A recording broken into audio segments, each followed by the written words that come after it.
Yeah. Well, get menstruating, please, then. Get menstruating. Because I want a cookie now. Give me 2 weeks. I would love a diva shot.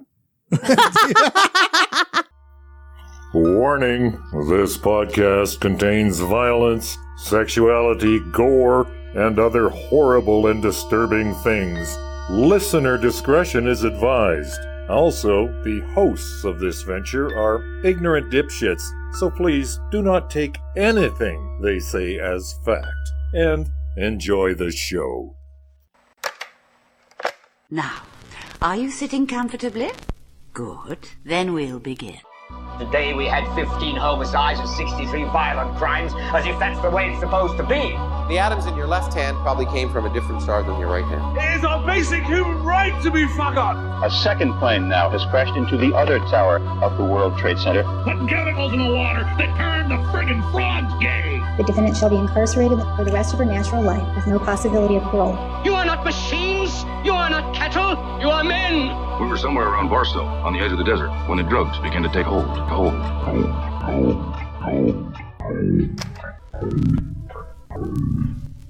Oh, cause veritatis. Hello, occultists. This episode is part 2 of a 2-part series, so make sure you listen to the episode just before this one to get the first part of the story, where we get the background on Point Pleasant, West Virginia, and the first 2 encounters with the Mothman.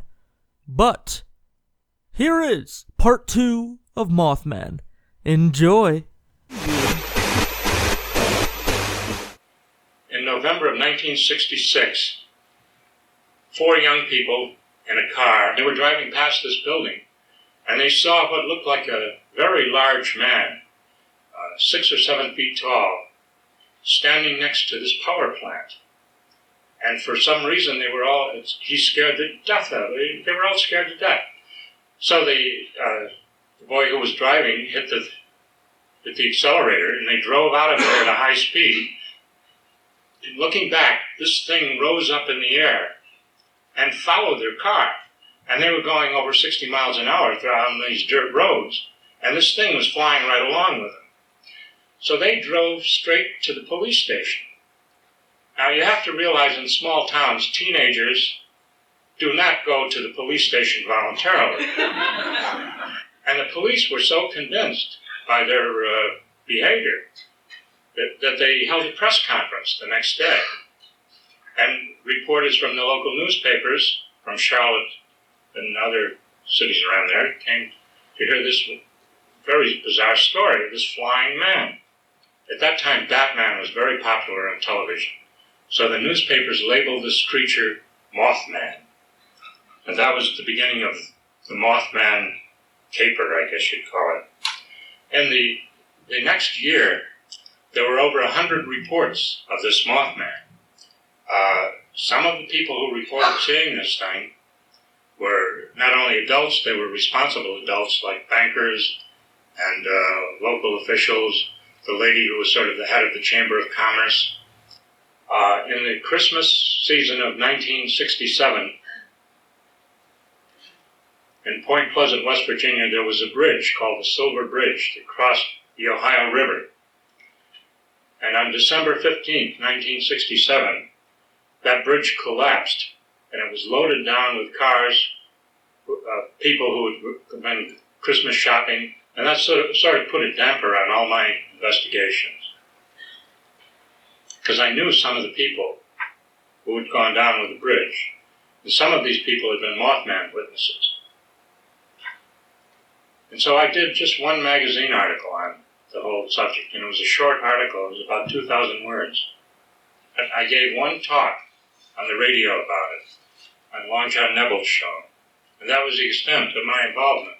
Now today, when you pick up any encyclopedia of the strange or anything, it always says that John Keel is the center of the Mothman.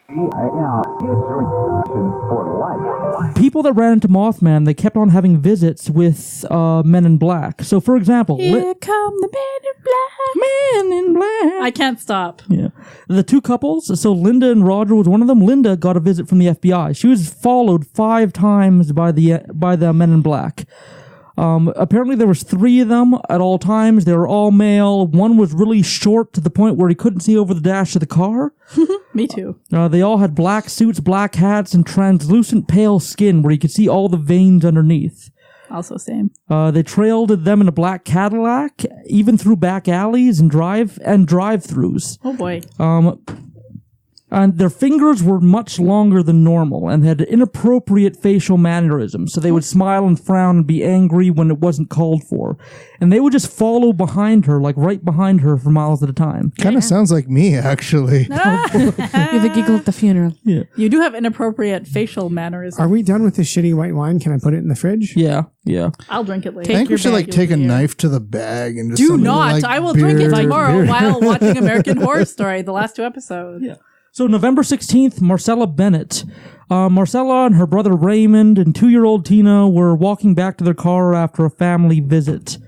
Raymond spotted lights above the trees and tried to get Marcella's attention, and she was busy carrying 2-year-old Tina back to the car. Suddenly, she noticed a 6-foot-tall, feathered-covered man. Suddenly she noticed this. Oh, yeah. Head sunken in, gray feathers. It was standing right by the rear of her car as she was unlocking it. How do you just notice that? I walk Suddenly. out. How do you suddenly? Suddenly. I walk out to my car and I notice if the door is slightly ajar. Yep. Yeah. So she was frozen in fear, which she said seemed like forever. She started walking away, and she immediately said that she felt paralyzed and fell to the ground. She fell on top of 2-year-old Tina. Oh, not the kid. Oh yeah, she was paralyzed enough that the lit cigarette she had in her mouth was pressed against her cheek and burning her. Ouch. After 30 seconds, she got up with a burn to her face, and Tina mostly unhurt except for some scrapes. And she ran inside the house that she just came from. Mm-hmm. The Mothman crawled up the steps, was heard creaking on the floorboards, and went from window to window peering in, and disappeared after 10 minutes. That's fucking cool. Yep. Police arrived, saw injuries, and took it seriously. Yep. Sorry. Again. Did they? Oh, yeah. What do they take it? How do you take that seriously? They locked down the house. They patrolled it the rest of the night. They took reports. They basically treated it like a home invasion. I told him I didn't want to see any lights, and he says, no, stop. He says, you got to look at this. This isn't a plane. And I said, oh, sure, And I just kept on walking towards the car. She was carrying her daughter when suddenly a figure stirred nearby.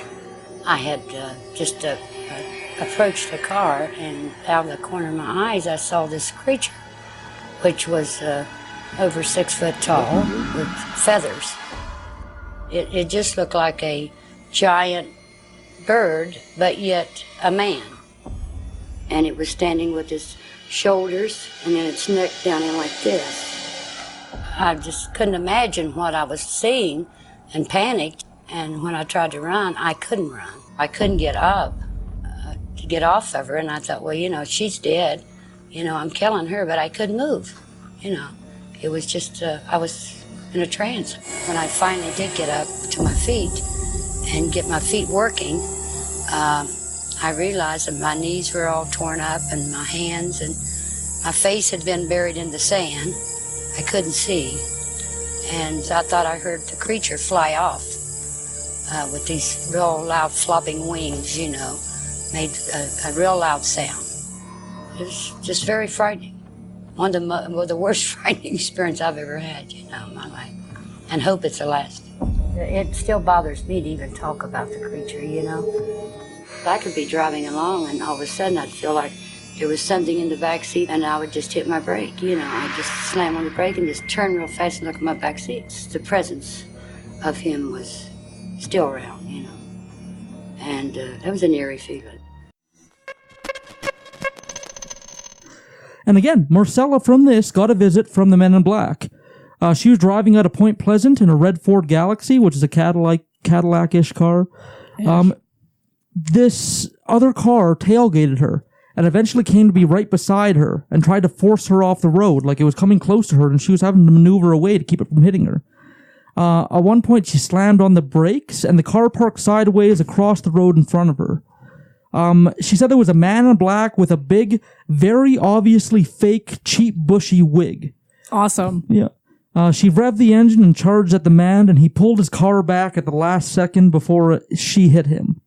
We should do an episode on all the different kinds of aliens and Men in Black and whatever. Oh, that'd be a good one. Yeah, all the ones they've been involved with. Yeah. Although last podcast did a pretty good one. The Greys and the Nordics and the High Beings and I don't know. The Men in Black is the name of my 1997 film.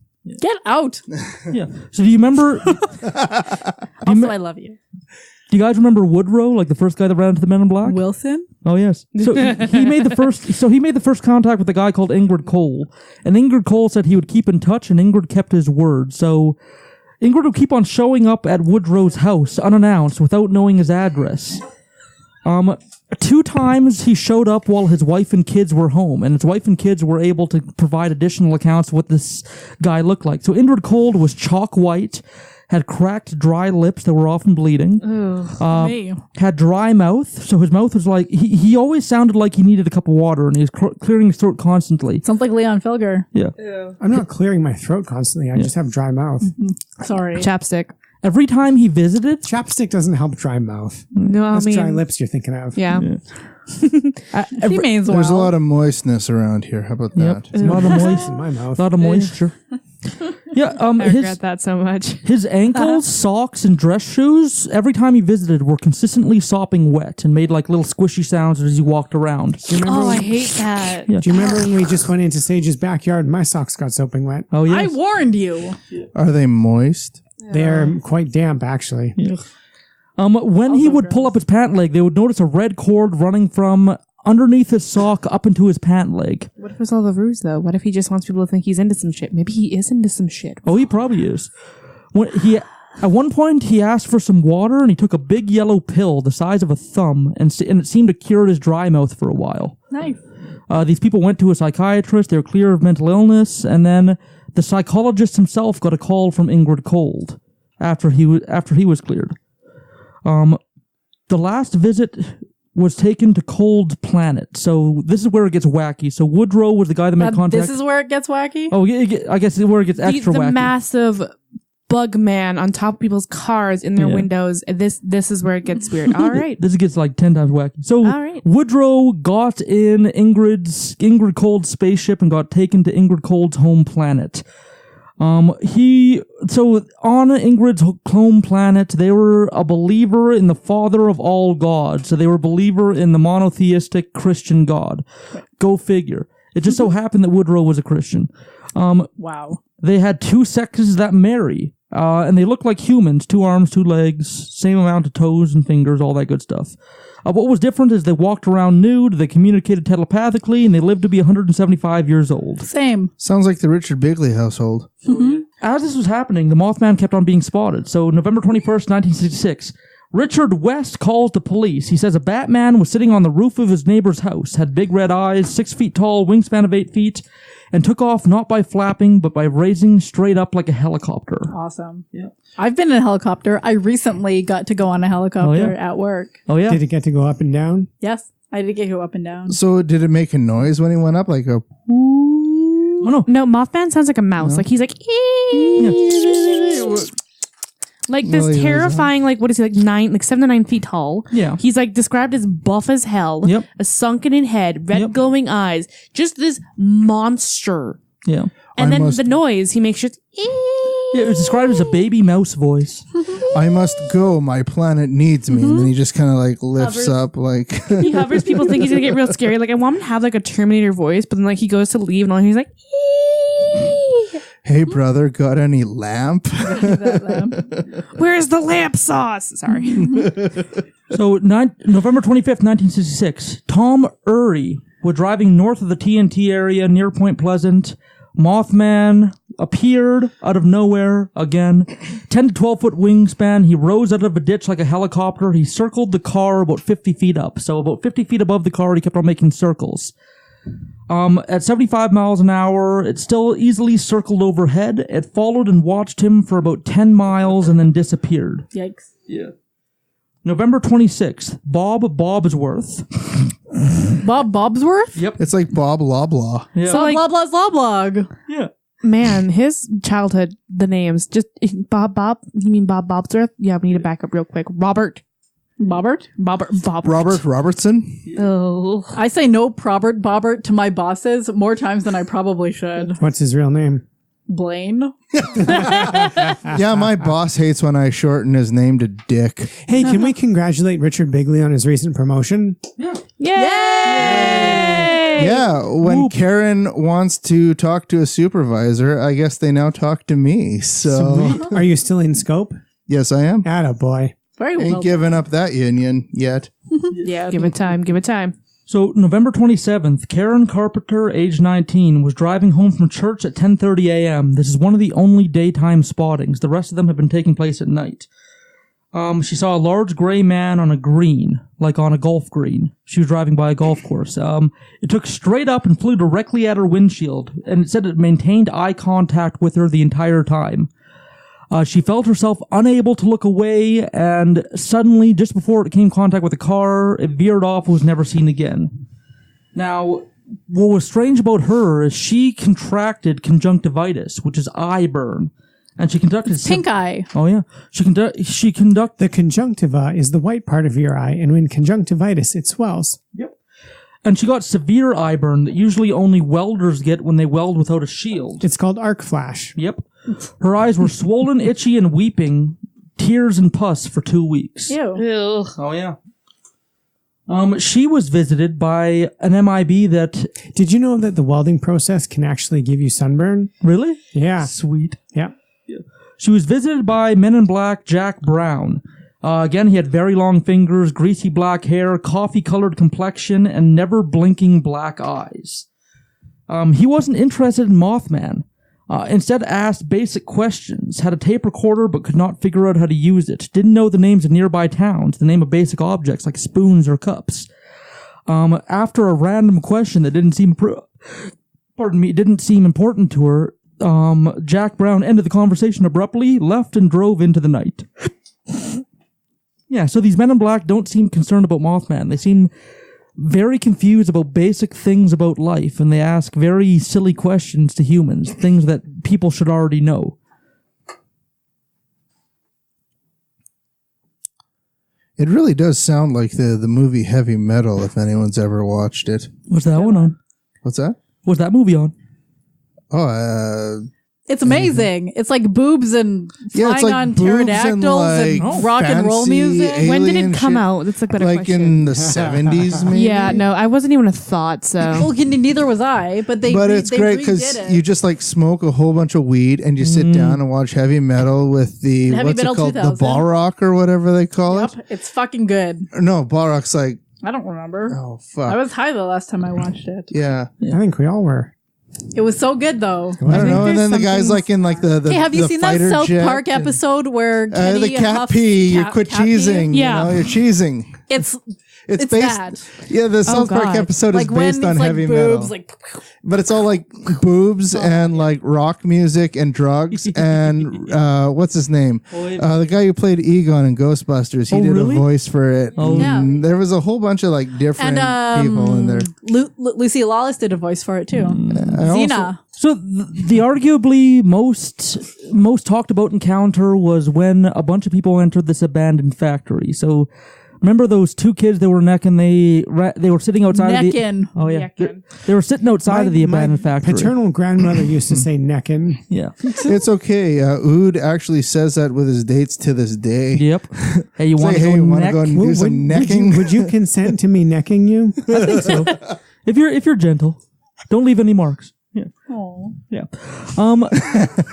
It sounds like a sad So Mary Heyer. So Mary Heyer was one of the main people that went into this. She's the local reporter for the Athens Messenger, and when people sent in stories about the Mothman, she was the one that interviewed them, wrote it up, put it in the paper. She was the main media person.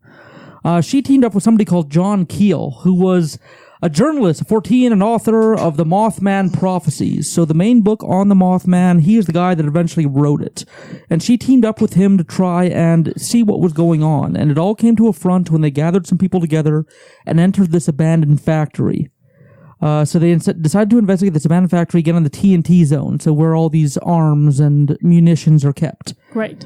So December 7th, 1966. 5 other people, including Mary and John, drove out to the site. They spent 40 minutes climbing catwalks, exploring with flashlight. They saw nothing inside of the factory. As they were just about to leave, one woman in the group looked back and shined her flashlight and saw glowing red eyes at the back of the factory. It's me. Yeah. Somebody ran back towards the back of the factory and it disappeared, but as John left, he was desperate to see it. He came back by himself later and walked around the factory in the middle of the night. And he found there was an area where he felt complete fear and petrification. That's what happens when you walk into an abandoned military warehouse at night because you saw red glowing eyes. Yep. This is every start to every B-rated horror movie on Netflix. I feel that way when I pull up to my office at 8 a.m. in the morning every single day, to be quite honest. That's terrifying. That's the feeling that I don't have when I get into my car every day at 7:30 and leave my fucking work. Delightful. Graveyard shifts. Yeah, but I work 7 till 8. But not right now. I'm on 2 weeks off. But you're also happy with your job. I'm so happy with my job. Yeah. Suck a dick. And suck a dick. So many sweet plane pictures. Suck a dick. Follow me on Twitter for sweet plane pictures. Yep. Also, I'm going to send you something real. I did a boudoir shoot. I'm sending you something sweet. Hold on. Sage, I want a photo of you like in a badass photo on an empty plane. Just have someone go on and take a picture of you sitting in the middle row doing something super badass, like kicking your feet up, and then make that your fucking Facebook profile picture. I'll do it. Or I'll do it on like a giant standing on the wing of an airplane. Okay, well, just leaning against it, smoking a cigarette would be super cool. Okay, well, I'll see if I can get our pilot to let me do that. Okay, do it. Okay, do it. I promise you I'm sending you boudoir photos. Hold on. I promise I won't get off to it. Okay. Yeah. I'll allow it if you do. Like, I mean, I'd fucking understand. I'm also probably going to get off to it. As one should. Okay, Ood. Sorry, yeah. Sorry, Ood. He's used to You're it. You're very patient. I understand how you feel. Oh, yes. It's okay. Get out. You're new. You haven't been putting up with this shit for a year. I've just accepted this is fate. Yeah, you've only been here for 2 episodes. Yep, but I already ate someone's jizz. It's great. Yeah. You have. You really have. And that's more than Richard Bigley's done. Yeah, suck it. I'll probably do the menstrual blood thing. You better. I literally made Ood swear to me that he would convince you to eat a cookie, and I had to be here for it because... Fuck you. Yeah. Well, get menstruating, please, then. Get menstruating. Because I want a cookie now. Give me 2 weeks. I would love a diva shot. I'd fucking do it. Yeah, I would not do that. Lord in heaven almighty. Come at me. Fucking come at me. You already came in a cake, all right? That's enough. It's got to be in a vampire bar somewhere. Oh my god, Vampire Masquerade, the next episode. Diva shot. Yeah. Diva shot. Menstrual cupping. Yeah, so... Anywho. Again, Mary and John and their little crew, all they saw was this red eyes at the back of the factory. Somebody ran towards and it disappeared. And they saw some vague humanoid shape run into the bushes in the distance. So they didn't really see much of anything. But again, Mary got a visit in her office in January 1967. The man was 4'6", real short. With thick-soled shoes, black, deep-set eyes, long black hair, and a bowl cut, except the bowl cut was square instead of round. Hot. And he had a low, halted voice, so he spoke like this. Me too. Hot. Yeah. Those aren't even the nude ones yet. Yeah. He asked for directions to Welsh and kept getting closer and closer to Mary as time went on. So as he was talking to her, he kept on getting closer and closer, centimeter by centimeter. Oh, so like in her face, like continuously just like leaning a little bit more and more in. Yep. Eventually she brought in her manager as she was nervous. He kept on clarifying things that she already said. Eventually he grabbed a pen, looked at it with childlike wonder. He laughed loudly and ran out of the building, stealing the pen. Okay. Me too. Was he high? Maybe. I would think so. I think so. I would think so as well. That seems like something you do when you're stoned. Like you ask 1,000 things, you have to get them reconfirmed, then you steal a pen and leave the building laughing maniacally. But prior to that, you're getting just inch to inch closer to this person's personal bubble. You've got to be pretty stoned. Yep. Yeah.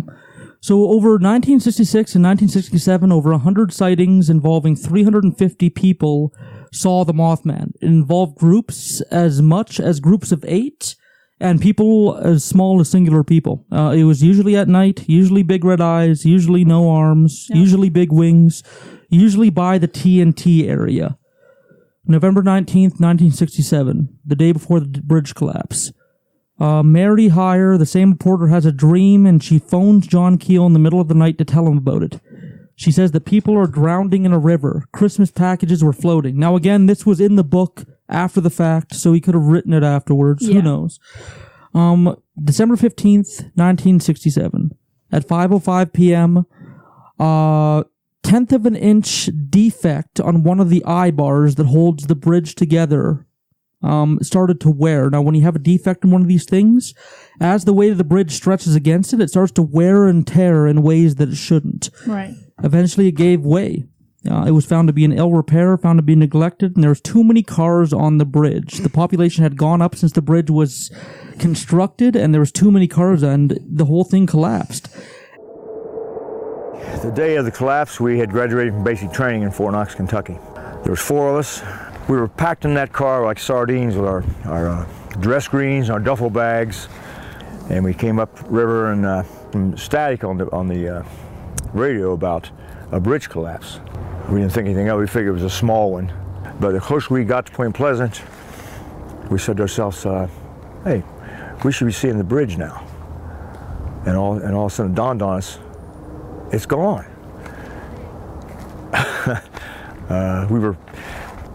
We were just, it's like dumbfounded. We saw cranes, probably hundreds of emergency vehicles. We saw vehicles in the water with searchlights. It was such an eerie thing with all the lights they had behind us. I mean, we walked down to we parked our cars and walked down close to the edge. I could still hear people yelling, screaming, complete utter chaos, screaming. It was very dark after that, on the 15th of December, with all the searchlights and emergency crews, state patrol, hospital vehicles, Red Cross. It was a beacon of hope, of transportation, of a main artery for the traffic from Ohio, West Virginia, north to south. It was a marvel of engineering. Now, I'm looking at it now, all these years later, it's still hard to imagine. It's something that majestic could tumble and fall in the Ohio River that quickly and take that many lives.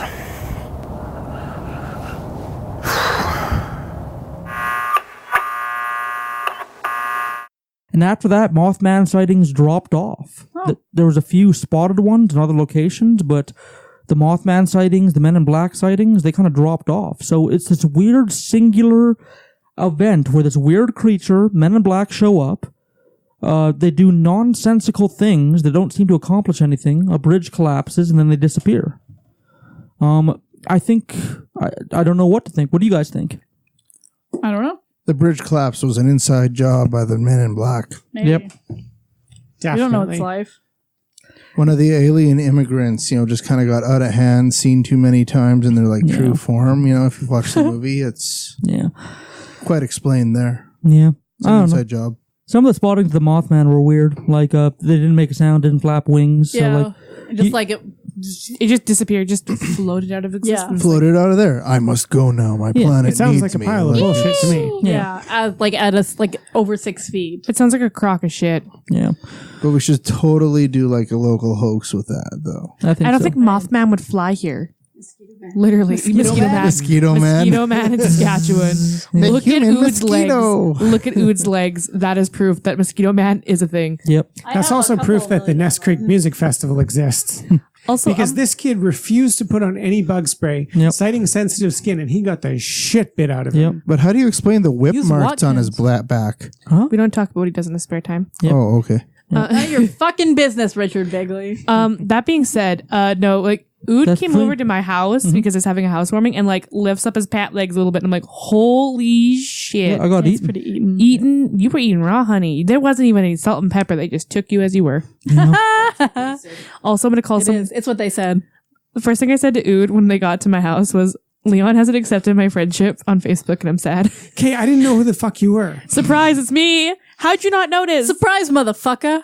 I don't know. I think Another episode. I'm comfortable saying, I guess to finish off the episode, I'm comfortable saying I don't know. I don't want to put a label on it saying it's like a trans-dimensional half moth, half man thing that's caused the bridge collapse. It's simple enough saying there's an unexplained event that may be explained one day, maybe not. I don't know. I'm kind of into a Mothman. I don't think I'd be cool with a Mothman. If I just saw that in my backyard, I'm getting that big fly. Like, get those zapper things. I don't think it would do anything to it, but... Zap.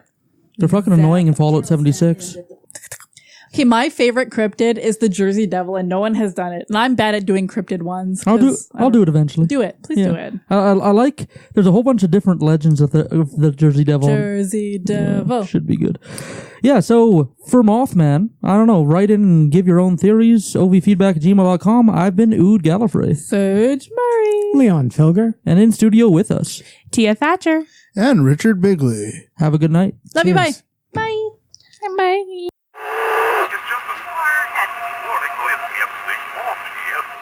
Alrighty, so this is going to be a wonderful way to play out this episode. So this is Fish Fisher, also known as the godfather of Ghetto Billy, singing the Mothman song at the Mothman Festival in Point Pleasant, West Virginia.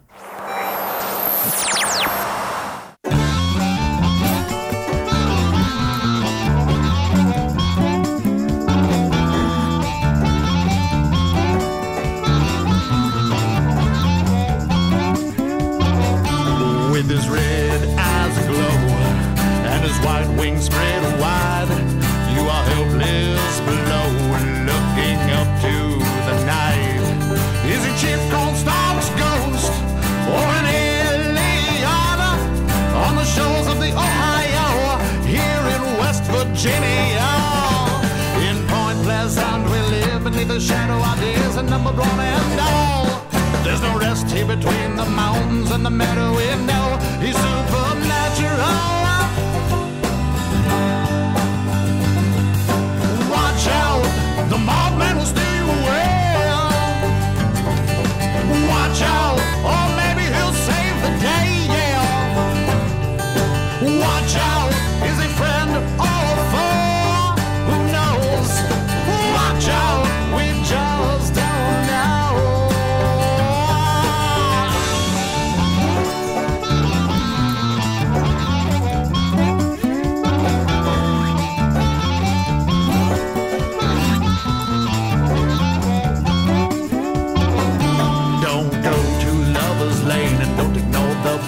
The television, look for that flying man as he sends premonitions.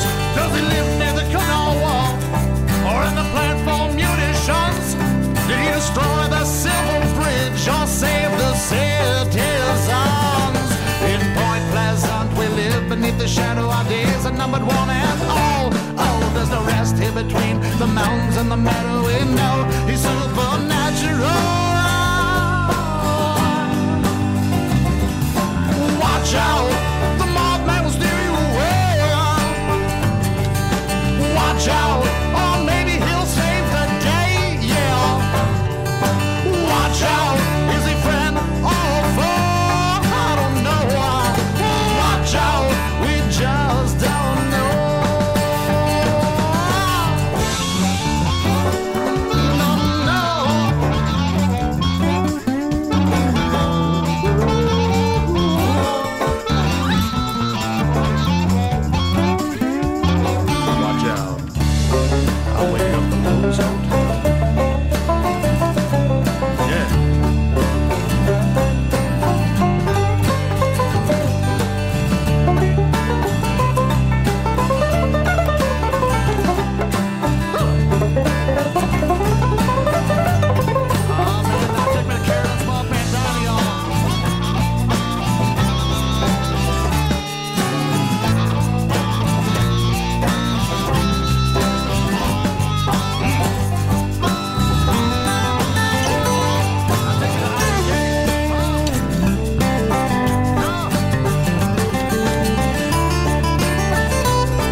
You know, we have not given praise to Val in quite a while, and she's back. Her life was in a bit of turmoil and topsy-turvy for a while, where she was still finding her place within it, but now our goddess is back in our lives and casting her light down upon us. So, let us pray. Now I lay thee down to sleep. Pray for Val my soul to keep. If I die before I wake, in hell I will fetch her chocolate cake. To the almighty Santa Valhalla. Praise be in her name.